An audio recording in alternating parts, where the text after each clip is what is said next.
Madame, Monsieur, bonjour ou bonsoir, tout dépend de l'endroit d'où vous nous recevez en ce dimanche à l'occasion de ce nouveau numéro du Jury du dimanche qui accueille Daouda Tal, consultant international et professeur en intelligence économique. Il a enseigné à BEM, mais également à l'Institut des politiques publiques de l'Université de Dakar, ancien éditorialiste à Paris pour le compte de la chaîne panafricaine Africa 24. Il a fondé le think tank IDES Sénégal. Il est diplômé de l'Institut d'études politiques de Bordeaux et de l'ISG, actuel département gestion de l'école supérieure polytechnique de Dakar. Merci beaucoup, Monsieur Tal, d'avoir bien voulu accepter notre invitation. Merci Hassan pour l'invitation et je dis bonjour à toutes celles et ceux qui nous regardent. Merci beaucoup.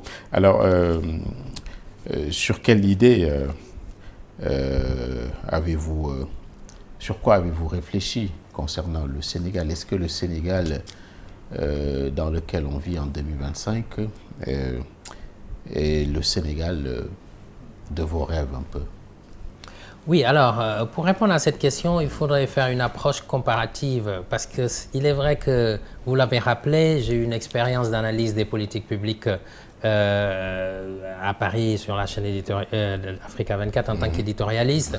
Et là, j'ai pu voir de long en large ce qui se faisait dans les pays africains, dans l'ensemble des pays africains, dans une vision à 360 degrés des politiques publiques, que ce soit santé, éducation, économie, jeunesse, etc., dans l'ensemble des pays. Donc pendant plusieurs années, du coup, c'est avec ce regard-là que je vais répondre à votre question, Hassan, pour dire simplement que dans un premier temps, il fallait ce changement. On y est maintenant. Au bout d'un an, il y a des bases qui ont été posées par le nouveau régime. Il y a un agenda national de transformation, Sénégal 2050. Et déjà, cette démarche a le mérite de nous inscrire dans un cadre. Pour se développer, il faut un cadre.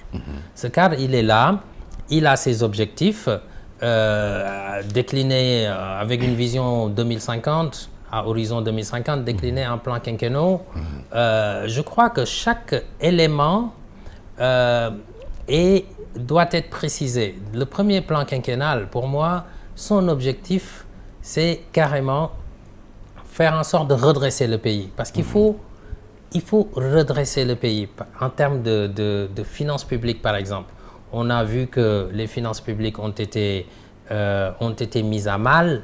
On a vu également que l'ancien plan qui était là, malgré qu'il avait le mérite d'être formel, mais n'a pas fourni les attentes en termes de développement, d'amélioration des conditions de vie des populations. Donc finalement, cet agenda de transformation et ce cadre qu'on a dans ce premier plan quinquennal rassure quelque part, parce que nous sommes dans un cadre et il faut d'abord redresser. Pour l'instant, ce redressement-là est en cours, assainir les finances publiques, faire des réformes foncières, etc., poser les bases du développement. Déjà, si on arrive à ça en 5 ans, je pense que ce serait déjà une bonne chose. D'accord. Et ce qui nous interpelle, c'est le mot transformation. Est-ce que ça se décrète pour un pays, la transformation, et que faut-il pour transformer le Sénégal, d'après vous? Alors, la transformation ne se décrète pas. Ça, c'est une évidence. Il faut un plan, il faut l'organiser, il faut que les populations, les acteurs se l'approprient. Ça, c'est une condition fondamentale pour que ça fonctionne.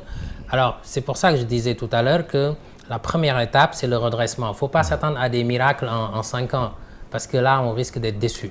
Et ce qui est certain, c'est que pour pouvoir bâtir une nation, développer un pays, il faut les fondamentaux.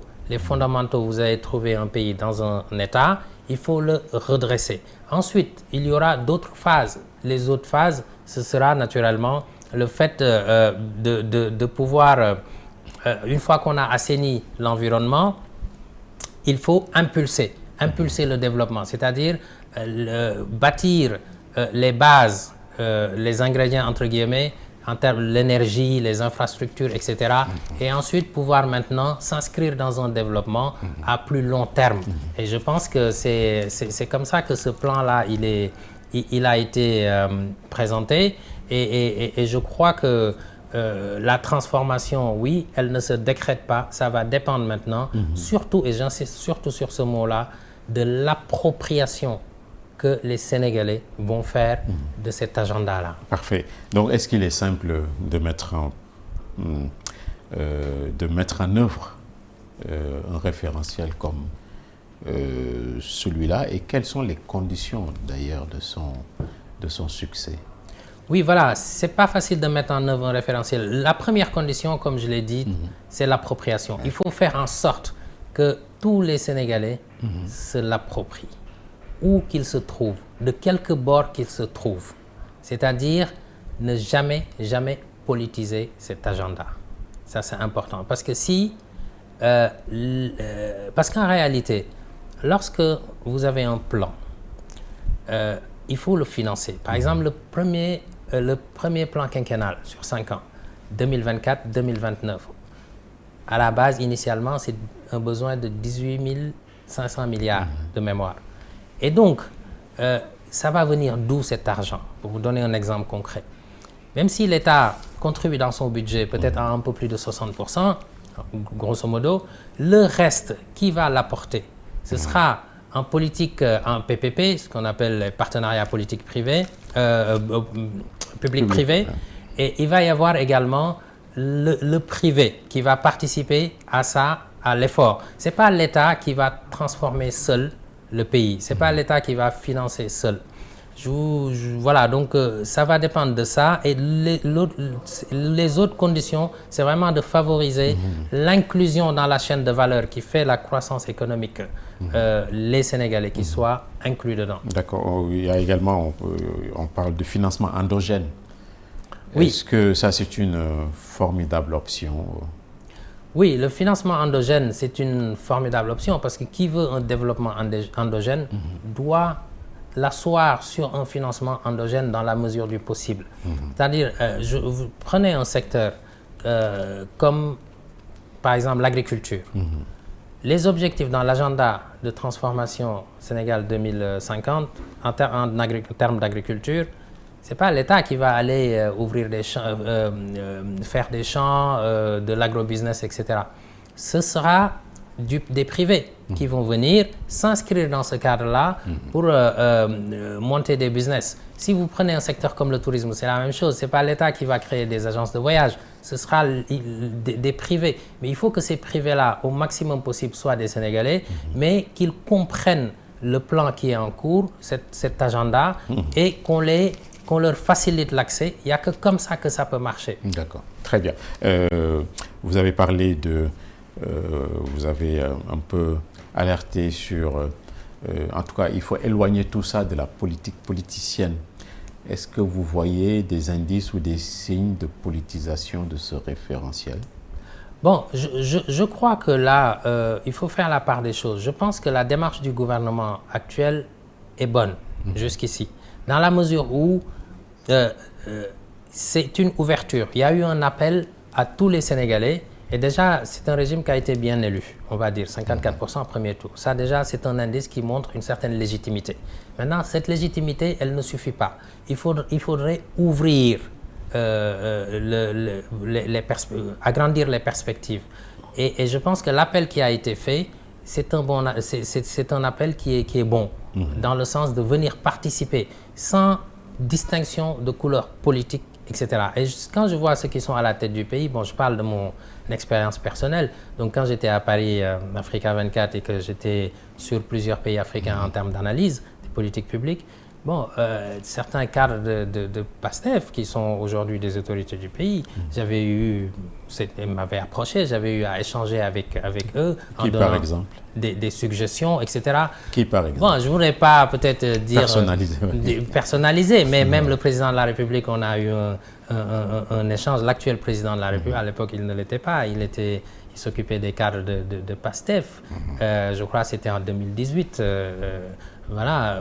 Bon, et là, j'ai compris que c'est quelqu'un qui compte sur les Sénégalais, d'où qu'il se trouve. C'est quelqu'un qui croit aux compétences. Du dialogue qu'on a eu, c'est par l'intermédiaire d'un membre de PASTEF. C'est comme ça que je l'ai compris. Il y a eu aussi un autre échange à Dakar.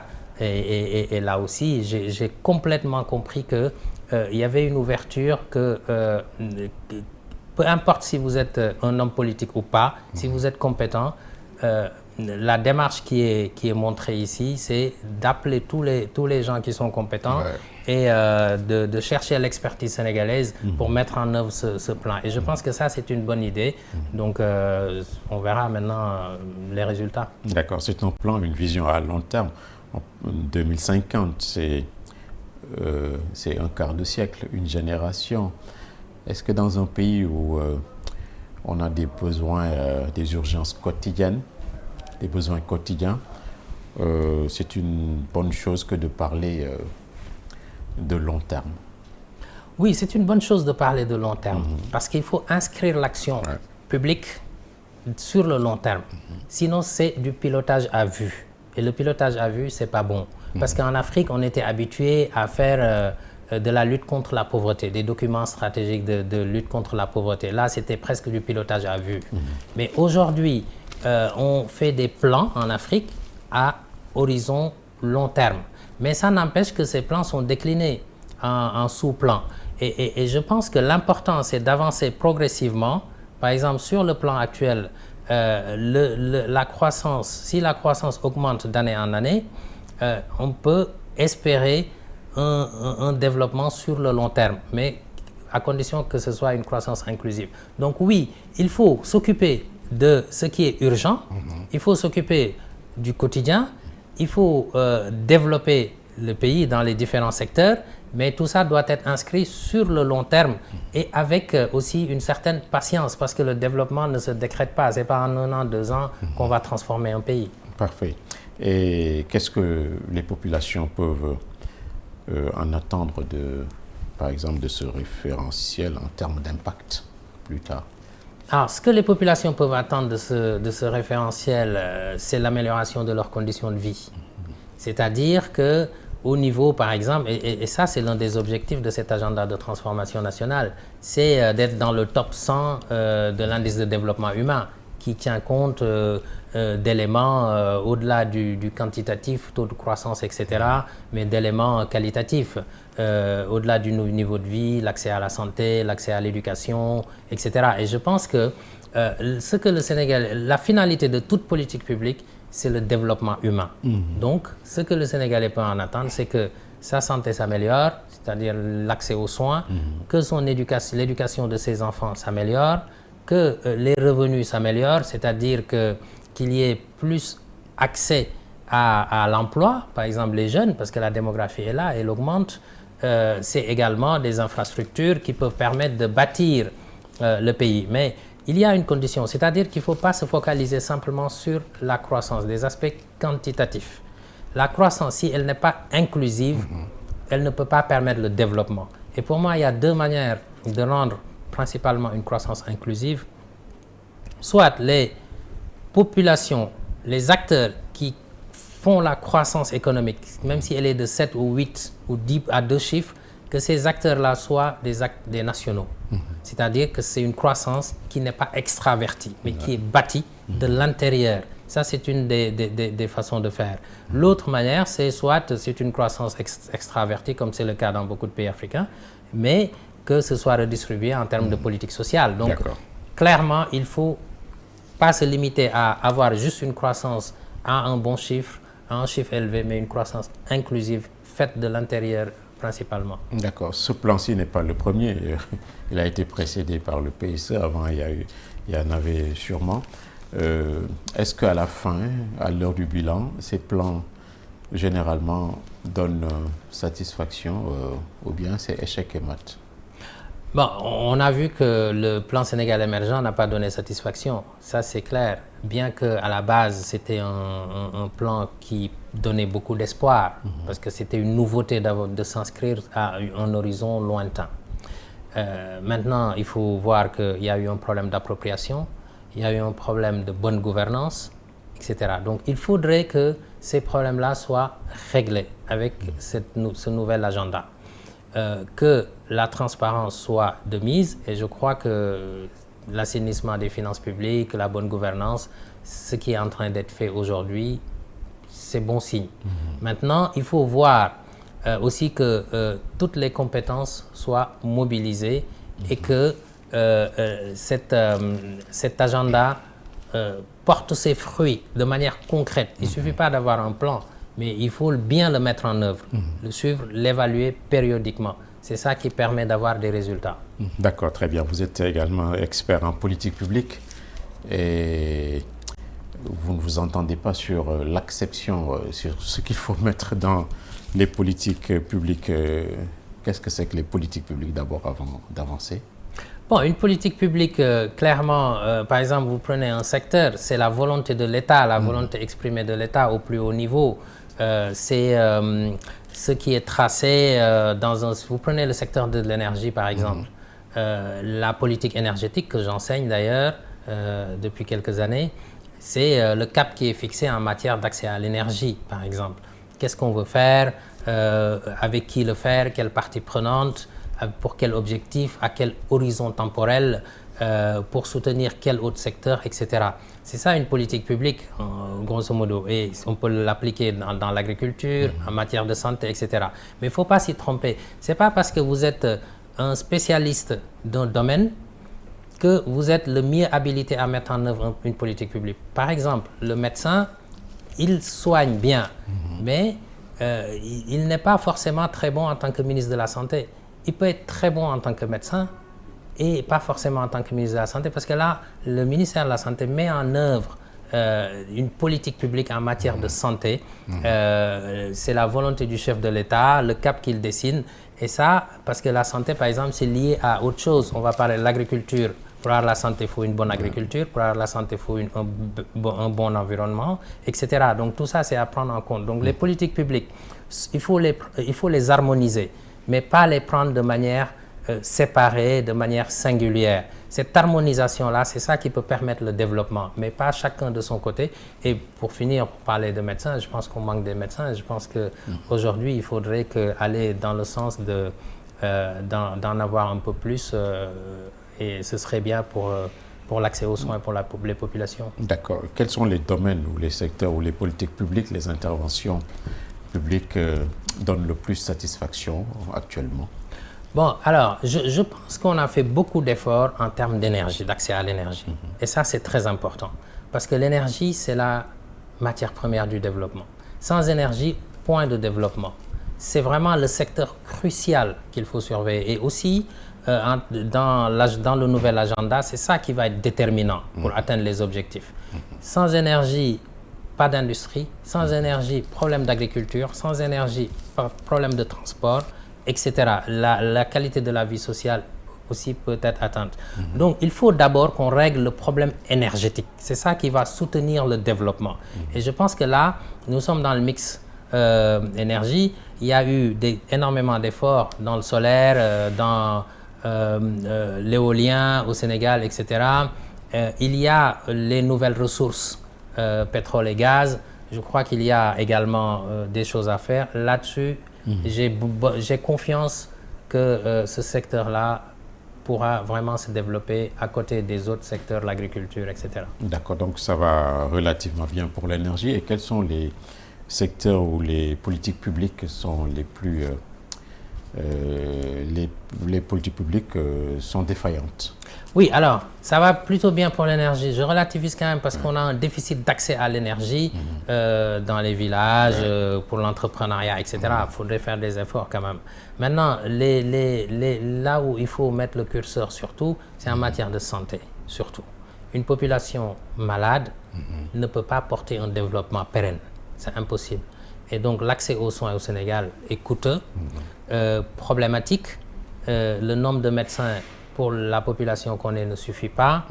Il y a énormément de problèmes dans ce sens. Mais ce n'est pas que le Sénégal, c'est aussi d'autres pays africains. Donc je pense qu'il faut aller... la santé est parfois le parent pauvre des politiques publiques.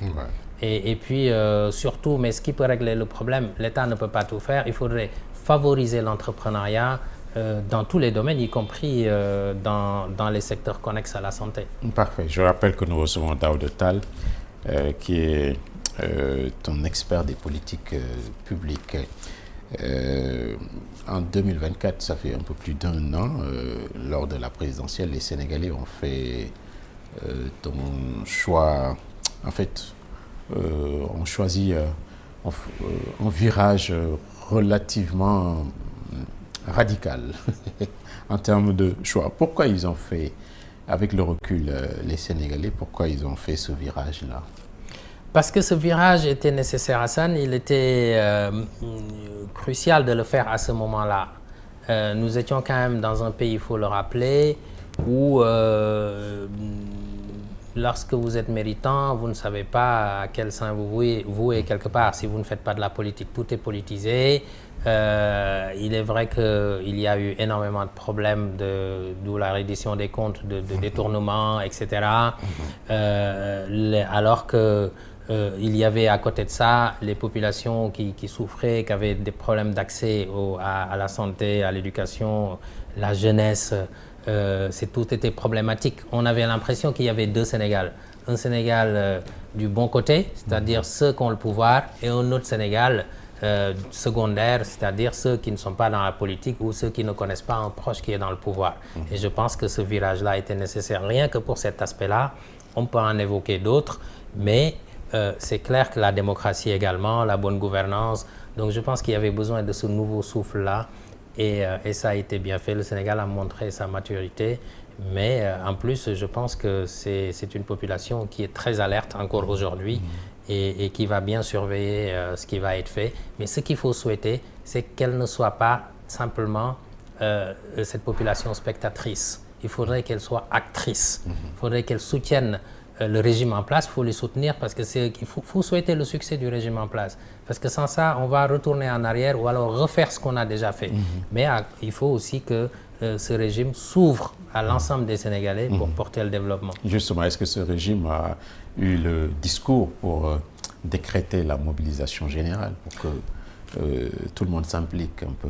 Oui, je pense qu'il y a eu un discours. Maintenant, par exemple, là, aujourd'hui, peut-être qu'on y reviendra, mais on parle de dialogue, par exemple. Mais il faudrait ouvrir un dialogue beaucoup plus large sur les politiques publiques, faire en sorte, ce qu'on appelle le gouvernement ouvert, faire en sorte que les Sénégalais comprennent ce qui est en train d'être fait.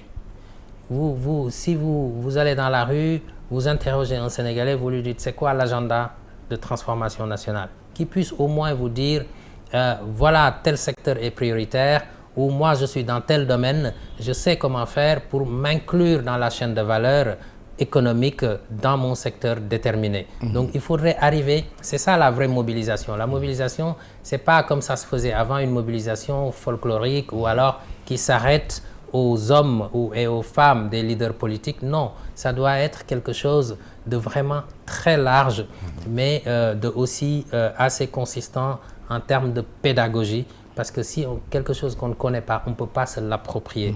Et si on ne s'approprie pas le nouveau plan, il n'y aura pas de développement. Et donc il faut souhaiter tout le contraire, c'est tout l'appropriation, c'est tout le mal qu'on peut souhaiter au régime en place qui doit être soutenu. D'accord. C'est le constat que tout le monde fait. Tous les régimes ou les gouvernements successifs se loupent sur les politiques de jeunesse.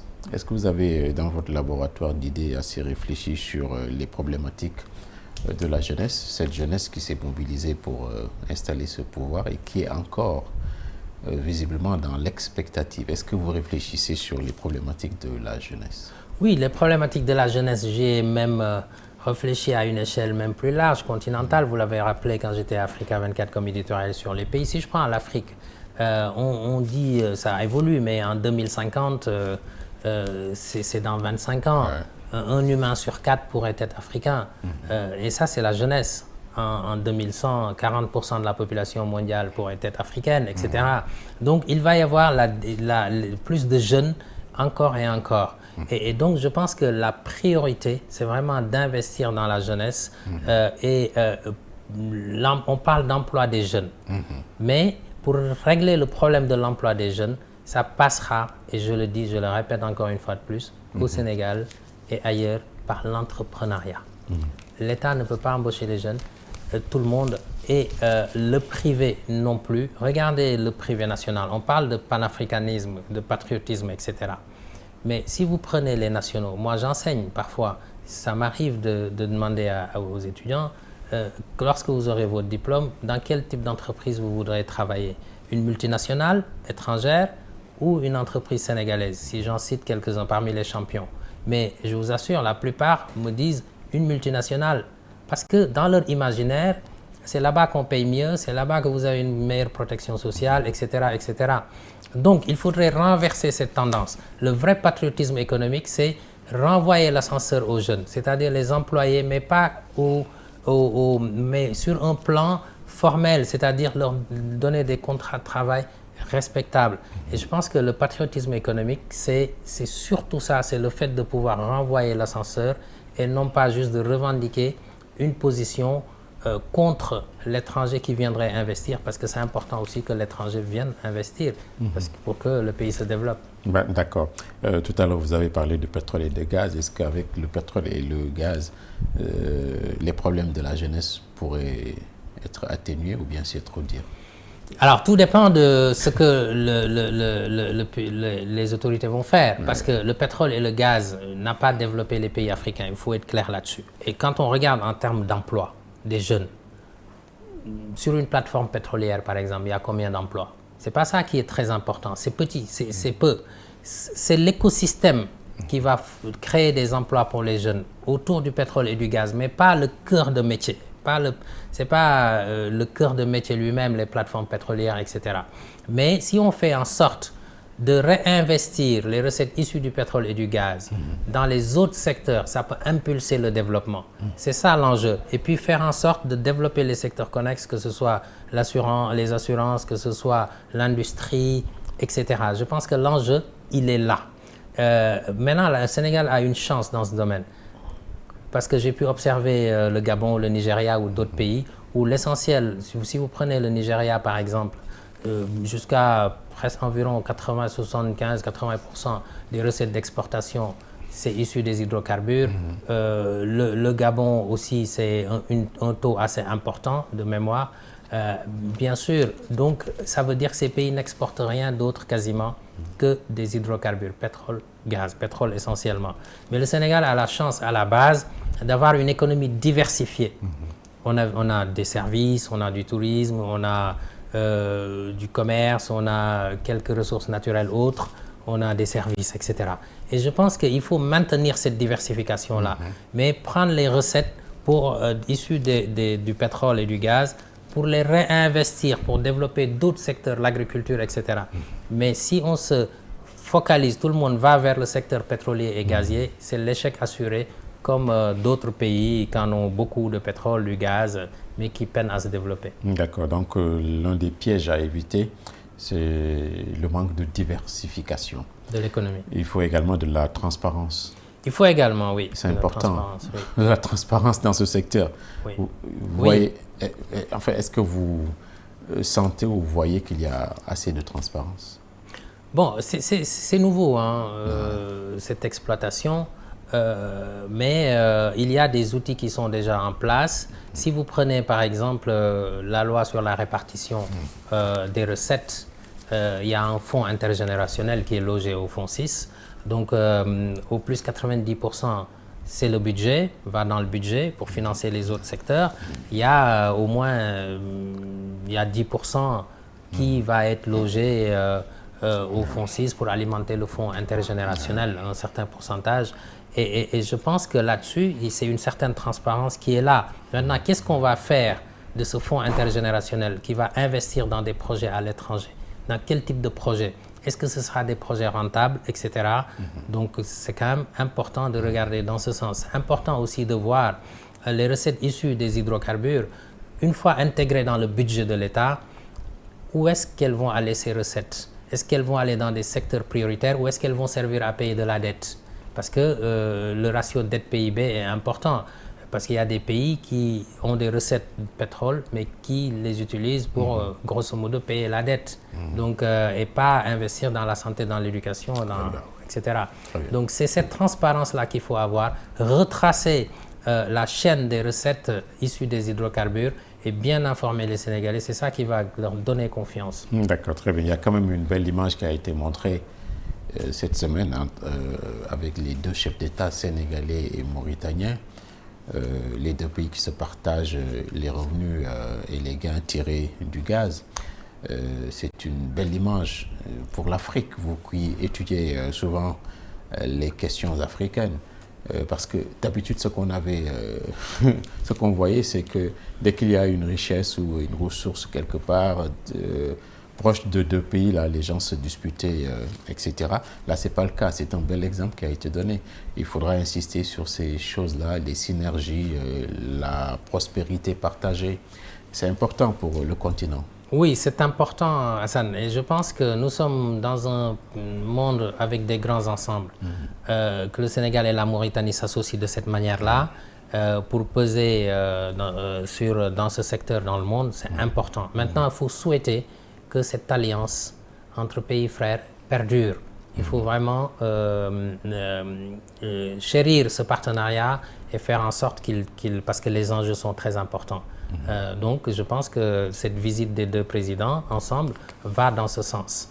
Maintenant, moi, j'enseigne la géopolitique du pétrole et du gaz depuis au moins 4-5 ans, et avant même l'exploitation ici au Sénégal. Et donc, ce que j'observe aussi, c'est que c'est un secteur qui est très sensible. Je prends un exemple. Vous pouvez espérer 500 milliards dans une loi de finances, dans le budget pour une année donnée. Mais ces 500 milliards-là dépendent aussi du cours du baril du pétrole. Vous pouvez avoir un baril aujourd'hui à $100, $120. À un moment donné, il suffit qu'il y ait des tumultes ou sur la scène internationale qu'il se passe quelque chose et que le cours du baril baisse, par exemple. Et donc, c'est vos recettes qui vont être revues également. Si vous passez d'un baril à $100 à un baril à 80 ou à $70, mais vos prévisions en termes de finances publiques vont être affectées. Comment allez-vous du coup financer la santé et l'éducation tel que prévu? Donc il faut faire en sorte aussi de ne pas tout baser sur le pétrole, les recettes du pétrole et du gaz et penser à diversifier l'économie surtout. Donc ça va vraiment dépendre de la compréhension de ces enjeux géopolitiques. Voilà. Donc même avec le pétrole et le gaz, nos difficultés, nos problèmes ne sont pas terminés. Non, nos problèmes ne sont pas terminés. Regardez, vous avez le Gabon, vous savez qu'ils exploitent du pétrole depuis longtemps. Il y a encore des personnes qui n'ont pas accès à l'électricité dans ce pays. Ailleurs, le Nigeria produit énormément de pétrole, mais en même temps, le pétrole est sorti, raffiné ailleurs et ramené à la pompe. Donc ça, c'est des problèmes. Ça ne veut pas dire que vous avez du pétrole et du gaz, que vous êtes nanti et que tous les problèmes sont réglés. Au contraire, parfois, ça pose des problèmes de déséquilibre de l'économie et des problèmes aussi de revendication de la part des individus du pays, parce qu'ils considèrent que c'est une richesse qui doit être partagée. Et donc, il faut faire attention à ces velléités. Et je pense que c'est là-dessus que je pense que la démarche du gouvernement aujourd'hui, en tout cas en termes de communication transparente, rassure. Déjà, il y a quand même des pays qui sont des références dans ce domaine. L'Arabie Saoudite, Norvège, etc. Il faudra faire un peu de benchmarking. Il faut apprendre de ces pays, non? Oui, il faut apprendre de ces pays, mais en étant... Le Sénégal a une position très stratégique. Les atouts en termes géopolitiques du Sénégal sur le pétrole et le gaz, on peut les résumer ainsi. Il y a une certaine stabilité politique, c'est vrai, le bateau a tangué à un moment donné, mais il y a eu changement de régime. Mais je pense qu'on a dû sauver les meubles, entre guillemets, comme expression. Et le Sénégal garde sa stabilité et cette image-là doit être renforcée également. Aussi, sa position géographique est très intéressante, puisque nous sommes sur la côte proche de l'Europe, donc des marchés, et quand on produit sur les côtes sénégalaises du pétrole et du gaz, le pétrole peut être acheminé plus facilement, alors que si vous êtes dans la zone Arabie Saoudite, comme vous dites, etc., pour aller en Europe, vous avez le canal de Suez. Et ce canal-là est problématique parfois. Et c'est quasiment la seule voie de navigation que vous pouvez utiliser pour aller acheminer les hydrocarbures sur ces marchés-là. Sinon, il faut contourner, faire le tour de l'Afrique, passer en dessous de l'Afrique du Sud, c'est beaucoup trop long et vous allez retomber sur le Sénégal. Donc c'est une position qui est très très intéressante et c'est pour ça que ça attire les Occidentaux également. Merci Daouda. On va avancer un peu. Vous avez un think tank, un laboratoire d'idées. On voit en Europe un peu, en France par exemple, les think tanks sont catalogués un peu, prennent des positions politiques, ont des idéologies gauche, droite, etc. Vous, où est-ce que vous vous situez ici au Sénégal? On voit dans vos éléments de réponse que vous avez de la sympathie pour ceux qui sont en place. Est-ce que vous leur faites les yeux doux ou pas? Alors, moi, j'ai de la sympathie pour ceux qui s'engagent à développer le Sénégal, peu importe qui c'est. En réalité, je vous ai expliqué tout à l'heure que s'il y avait besoin d'un changement et le peuple sénégalais a décidé que ce changement allait arriver et il a agi. Donc moi, je fais partie de ce peuple-là. Vous vous situez où? Tout ce que je me situe toujours du côté du peuple, tout simplement. Du côté de l'amélioration des conditions de vie des populations. Mais je souhaite que ceux qui gouvernent réussissent. Ça, c'est une évidence parce que je ne peux pas leur souhaiter d'échouer. Maintenant, c'est la réponse que je peux donner en disant également qu'on est là disponible pour contribuer à l'analyse, à la mise en œuvre des politiques publiques selon notre expérience. Nous devons nous structurer en tant que think tank parce que c'est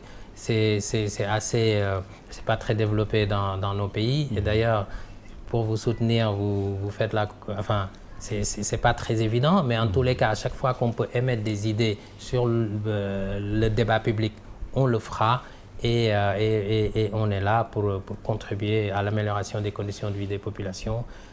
Si on a besoin de nous, on répond au présent, mais ça ne veut pas dire qu'on est là pour soutenir, faire de la politique politicienne. C'est pas ça qui m'intéresse. Donc vous n'avez pas les mêmes idées que les autorités actuelles, non?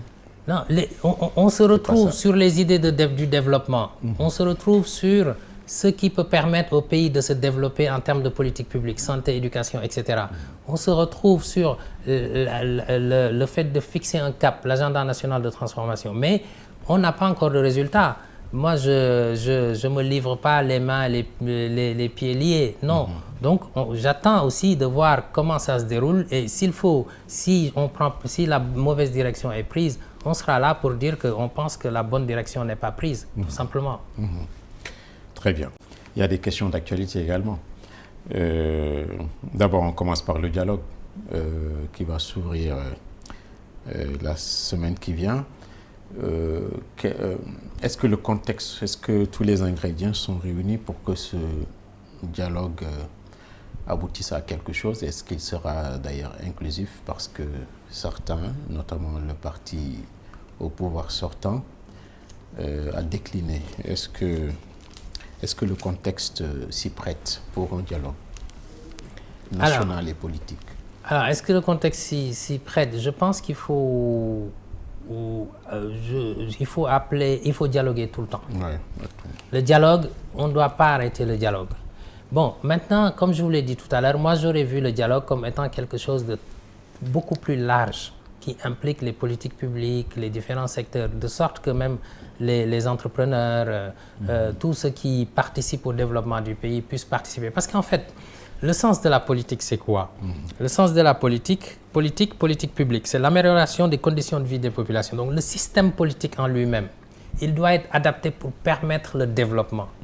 C'est que comme ça qu'il aura le mérite. Le système politique qui sera mis en place demain, les réformes qui seront faites demain, le jugement qu'on aura, ce sera de dire sous cet angle, est-ce que c'est le meilleur système politique? Est-ce que c'est les meilleures réformes qui permettent d'avoir un développement dans le domaine de l'agriculture, de la santé, de la jeunesse, etc. C'est ça qui est important. Mais souvent, nous, dans nos pays, ce qu'on fait, c'est la finalité d'un parti politique, c'est la conquête du pouvoir. Moi, je dis non, ce n'est pas la conquête du pouvoir. La conquête du pouvoir, pourquoi faire? C'est ça la question. Il faut aller au-delà. Donc, la finalité l'objectif d'un parti politique, c'est contribuer au développement du pays, à l'amélioration des conditions de vie des populations, mais pas pour conquérir le pouvoir en soi. Donc ce dialogue-là, ce que je vois, c'est que le terme qui est utilisé, c'est dialogue national sur le système politique. Déjà, il y a une évolution, il y a un glissement quelque part, bon, qui m'a l'air intéressant à ce niveau-là, et je le dis très objectivement. C'est-à-dire, avant, on parlait de dialogue politique. Donc, c'est que les hommes politiques qui sont invités. Aujourd'hui, de ce que j'ai entendu de la part du président de la République, ce que j'ai lu, c'est dialogue national sur le système politique. Mais il faut que ce soit réel. Ça veut dire qu'il ne faut pas qu'on trouve que des hommes politiques là-bas. Il faudrait ouvrir, appeler des entrepreneurs, des chefs d'entreprise, la jeunesse, toutes les composantes de la société pour dialoguer sur le système politique. Non, c'est le cas d'ailleurs. Il y aura tout le monde. Donc, à l'issue de ce dialogue-là, à quoi pourrait-on s'attendre comme résultat? Que le pouvoir en place s'ouvre davantage? Est-ce que vous savez lire l'avenir? Je ne suis pas une boule de cristal, mais effectivement, je pense que c'est important de voir qu'est-ce qu'on peut en attendre. Et ce qu'on peut en attendre, c'est, je reviens à notre entretien de début, l'appropriation des politiques publiques, l'appropriation de cette vision qui est mise en place, Sénégal 2050. Si ça aboutit à l'adhésion des populations en faveur du référentiel en place, ce sera gagné. Maintenant, si ce dialogue n'aboutit pas à ça, ce sera perdu. C'est comme ça que je l'analyse. C'est-à-dire que cette appropriation, seul le fait que les gens s'approprient les politiques publiques qui sont mises en œuvre et s'intègrent dans la chaîne de valeur, il n'y a que comme ça qu'on peut développer le Sénégal. Autrement, aucun dialogue ne sera utile. Et j'invite donc les autorités et ceux qui encadrent le dialogue d'aller vers ça, de ne pas poser seulement des questions d'ordre purement politique, parti politique, etc. Il faut ça, mais aussi quel système politique qui peut porter un développement pérenne pour l'ensemble des Sénégalais. Je pense que c'est là la question. D'accord, très bien. Il y a eu beaucoup de dialogues avant. Bon, certains attribuent d'ailleurs à tort ou à raison au président Senghor qui aurait pu dire que le Sénégal est un pays de dialogue, mais avec le temps, c'est devenu un peu un mot suspect, le dialogue ici au Sénégal, parce que beaucoup y voient une sorte de traquenard des régimes ou des pouvoirs en place. Le dialogue, à l'heure actuelle, c'est un mot magique pour vous ou c'est un mot suspect? Bon, c'est ni l'un ni l'autre. Comme je dis, il faut dialoguer simplement dans le sens d'améliorer la vie des Sénégalais. Le dialogue doit être continu. Bon, moi j'ai pu observer plusieurs dialogues, j'ai pu analyser plusieurs dialogues sur l'Afrique à travers les médias internationaux. Ce qui se passait en général dans certains pays africains, il y avait des dialogues parce qu'il y a guerre. Dialogue parce qu'il y a rébellion, dialogue parce qu'il y a des gros problèmes politiques. Ici, nous sommes pour l'instant un pays stable. Il n'y a pas cette problématique-là pour dialoguer. Donc, ce dialogue-là, il doit être continu. Ça ne doit pas être une journée simplement. Il doit être continu et très ouvert. Donc, tout ce qui sera dit, on l'analysera plus tard parce que la politique doit intéresser tous les Sénégalais. Et encore une fois de plus, tout à l'heure, Hassan, vous m'avez posé la question de savoir les think tanks, quelle position, etc. Mais l'idée d'un think tank ou d'une organisation quelconque qui vise le développement, c'est de produire des idées et de les remettre, de les donner, d'en faire bénéficier les autorités dans la mesure du possible. Mais si on veut refuser le terme politique parce qu'il est galvaudé, parce que c'est mauvais de parler politique, donc là, on ne va pas s'en sortir. La politique est noble à la base. Moi, j'ai un diplôme de Sciences Po, vous l'avez rappelé. On étudie les sciences politiques, mais les sciences politiques, c'est quoi? C'est en matière de développement, c'est en matière d'industrie, c'est en matière d'économie, etc. Ce n'est pas la politique au sens mauvais du terme.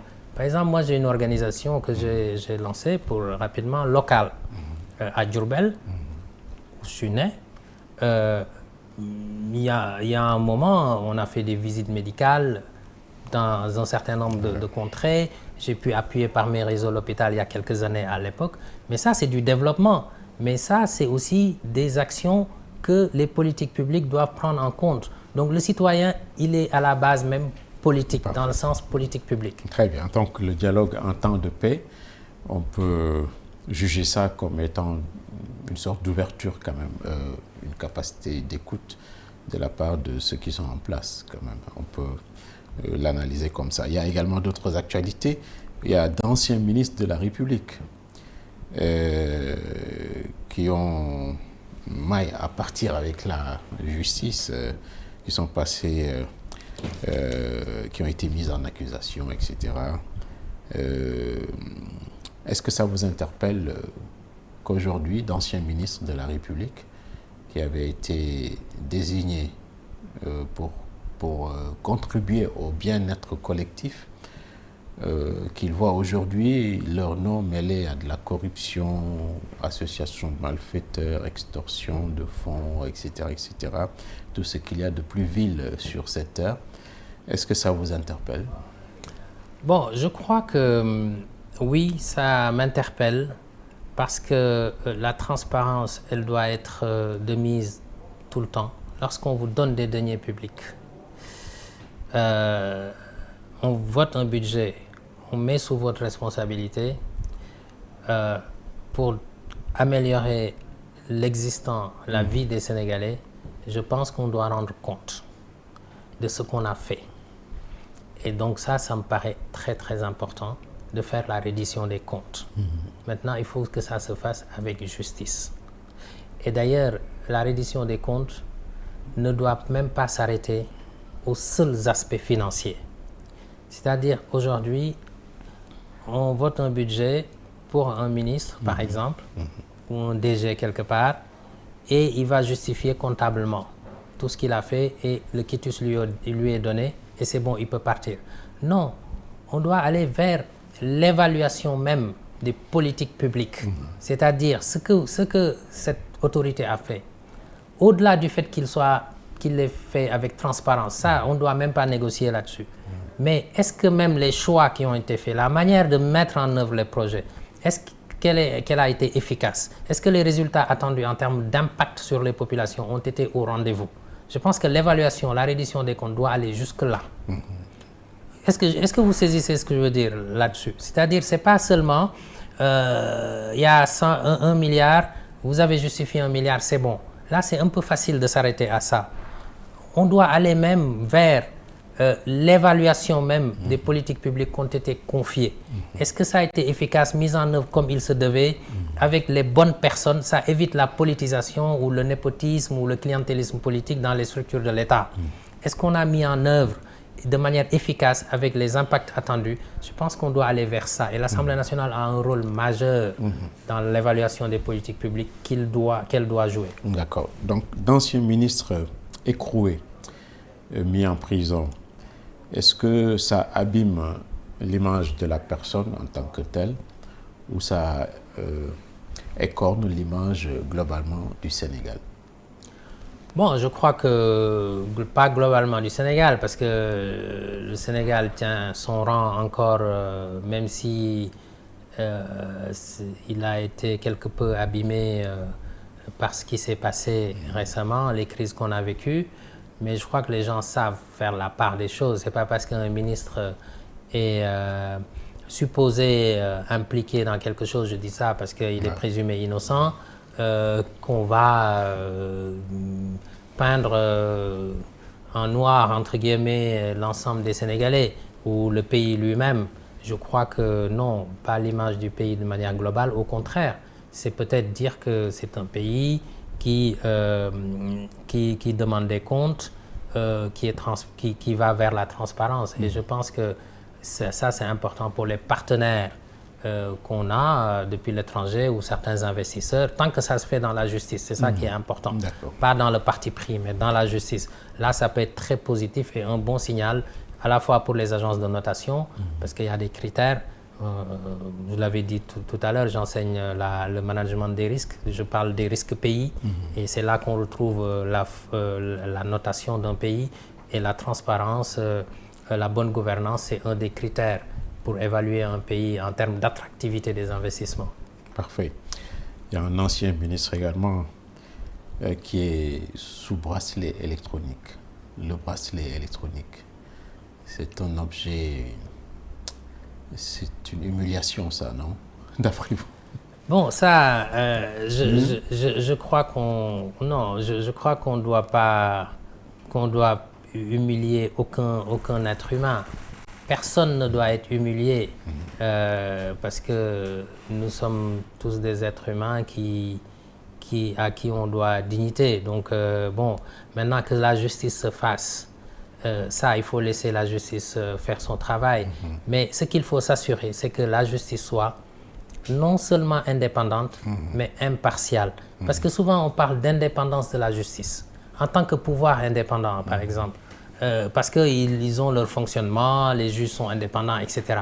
Mais quand on regarde dans la Constitution, le sens même de cette indépendance, on parle aussi d'impartialité. C'est deux niveaux différents. Vous pouvez être indépendant dans votre fonctionnement et ne pas être impartial. L'impartialité, c'est ne pas prendre parti pour tel ou tel autre. Et je pense qu'il faut souhaiter une justice à la fois indépendante et impartiale et qui travaille toujours dans le sens de la finalité des politiques publiques que j'ai dites tout à l'heure, l'amélioration des conditions de vie. Tout ce que la justice fait ne doit pas être règlement de compte, mais ça doit aller dans le sens de permettre un système, d'asseoir un système propre qui permet le développement. Donc les juges aussi, la justice participent au développement de cette manière. C'est comme ça qu'il faut l'analyser, à mon avis. D'accord, très bien. Et la récurrence de ces redditions de comptes à chaque nouvelle alternance, il y a la reddition des comptes. Cette récurrence-là, qu'est-ce que ça dit? Ça veut dire qu'on est mal barré, on est depuis des décennies mal gouverné. Est-ce qu'un pays qui est habitué aux redditions de comptes, c'est un pays qui est à désespérer un peu? Alors, la question, c'est pas tant que ça de faire la reddition des comptes. C'est pas ça qui est en accusation ici. La reddition des comptes, elle se fait partout, dans les plus grandes démocraties, aux États-Unis, en Europe, etc. Donc c'est normal et on aura toujours la reddition des comptes tout le temps. Donc c'est pas pour ça qu'on est maudit, etc. Mais est-ce que les fonds publics sont bien gérés? Quel est le résultat de la reddition des comptes? Vous pouvez chercher à attraper quelqu'un, mais finalement, vous ne l'attrapez pas parce qu'il n'y a rien à apprendre. Mais s'il y a des choses à apprendre, c'est plutôt ça la question. Est-ce qu'on est condamné toujours au Sénégal et quelque peu en Afrique à aller tout le temps devoir emprisonner des personnes ou les poursuivre parce que on suppose que ce qu'ils ont géré, ils ont détourné de l'argent? C'est plutôt ça le problème.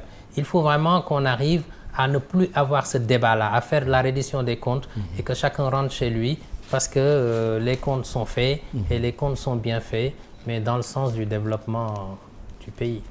Parfait. Une dernière question peut-être sur l'Afrique. Vous êtes passionné par les sujets ou les questions africaines. Est-ce qu'un gouvernement si bien élu peut aller prendre des photos ou fréquenter un peu un régime militaire? Je parle des États de l'AES. Est-ce qu'ils sont fréquentables ou est-ce que le fait de les fréquenter, c'est une manière de venir, de les secourir un peu? Je ne sais pas si je me fais comprendre. Il faut les fréquenter quand même parce qu'on voit que l'espace CEDEAO, l'Afrique de façon générale, est en train de se désintégrer. Est-ce que c'est une bonne idée ou une bonne attitude que de s'en approcher de ces régimes kaki?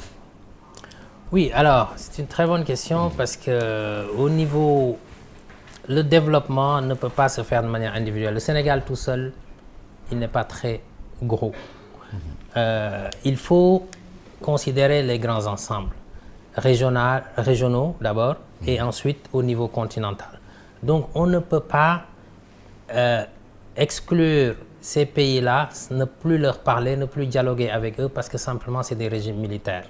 Je pense qu'il faut essayer de voir, là où ils n'ont pas raison, les ramener à la raison. Surtout c'est quoi? Moi je crois fortement à la démocratie, c'est-à-dire la capacité d'une population, d'un peuple à choisir. C'est le peuple qui doit choisir son dirigeant. Ça, il faut être intransigeant là-dessus. Si vous faites un coup d'État, par la suite, il faut organiser des élections parce que vous n'êtes pas légitime. Vous vous êtes donné une certaine légitimité pour régler un problème à un moment donné, très certainement un problème de sécurité dans le pays, terrorisme, tout ce que vous voulez, d'accord, mais ça a un temps. Après, il faut remettre la voix, le pouvoir au peuple. Si le peuple vous redonne, parce que vous êtes porté candidat, le pouvoir, tant mieux. Mais c'est comme ça que ça doit marcher. Mais ce qui est sûr, c'est que on nous regarde en tant qu'ensemble. On ne peut pas vouloir l'Union africaine et faire le contraire, aller dans le sens de la désintégration. Si on veut l'Union africaine, il faut des unions régionales fortes. Et jusque-là, la CEDEAO était l'union régionale la plus aboutie en Afrique. J'en sais quelque chose. Vous comparez le Maghreb, vous comparez à la CEAC, par exemple, en Afrique centrale, SADC, COMESA, etc. L'Afrique de l'Ouest faisait bonne figure. Mais maintenant, avec cette désintégration de l'AES, ça pose problème. Et je vous raconte juste une petite histoire parce que pour vous montrer combien c'est important de ne pas perturber la région. Il y a quelques mois, j'ai donné une masterclass en MBA, des étudiants en MBA qui venaient d'un peu partout en Afrique, de plusieurs pays africains. Et le sujet, c'était, ça tournait autour de la désintégration de la CEDEAO avec l'AES qui est partie. Quelles conséquences économiques en termes d'environnement des affaires. Donc j'ai pu parler de ça pendant 2 journées. Et pour vous dire à des chefs d'entreprise, des hauts fonctionnaires, etc. Et pour vous dire que c'est une question éminemment importante. Et ça ne s'arrête pas simplement à la question politique, à la question militaire, au terrorisme. C'est une question économique également. Aujourd'hui, on partage le franc CFA avec certains de ces pays-là, même si la CEDEAO s'est disloquée. Et donc, économiquement, l'économie et la politique sont fortement liées. Donc, il faut souhaiter la stabilité. Donc, parler avec ces régimes, ça me paraît très normal, mais il faut les inciter quand même à gouverner le temps qu'ils sont là, du mieux possible en traitant bien les populations et ensuite remettre le pouvoir aux civils qui peuvent décider à qui le donner. D'accord. Et comparé à avant, est-ce que l'Afrique dispose toujours de dirigeants d'envergure? Est-ce qu'il n'y aurait pas une crise de leadership à l'heure actuelle en 2025? Oui, je crois qu'il y a une crise de leadership en Afrique, mais un peu partout dans le monde. Chacun essaye d'avoir son leadership. Vous observez le monde de manière globale. Vous avez les États-Unis, vous avez Trump qui mène sa barque, on va dire. Vous avez de l'autre côté les Européens, chacun a ses problèmes nationaux, etc. On a l'impression qu'aujourd'hui, il n'y a même pas un leadership à l'échelle mondiale quelque part. Et en Afrique, c'est aussi vrai. C'est-à-dire qu'on n'a pas les intérêts nationaux, les divergences à l'échelle nationale, la compétition fait qu'on ne parle pas d'une même voix. Et ça, c'est complexe. Comme je le dis tout à l'heure, pour arriver à l'Union africaine, il faut des unions régionales fortes. Et aujourd'hui, il faut travailler vers ça, mais on en est encore assez loin. C'est normal pour finir qu'il y ait compétition entre les pays. Il ne faut pas refuser la compétition entre le Sénégal et le Mali. Il ne faut pas refuser la compétition entre le Sénégal, la Côte d'Ivoire, le Burkina Faso. Nous sommes certes, on parle de panafricanisme, mais ça ne veut pas dire non plus on est frères, etc. Mais ça ne veut pas dire qu'il n'y a pas la compétition. Entre la France et l'Allemagne, il y a la compétition. Pourtant, ils se retrouvent dans l'Union européenne. C'est comme ça que ça doit se passer. Merci beaucoup, M. Tall Daouda, d'avoir bien voulu répondre au JDD ce dimanche. Merci beaucoup. Merci, Hassan. Merci à toutes celles et tous ceux qui nous ont écoutés. Et on se dit à bientôt. Merci également à toute la partie technique, à Lai Asta en particulier, et bon dimanche à nos chers auditeurs et téléspectateurs. Merci bien.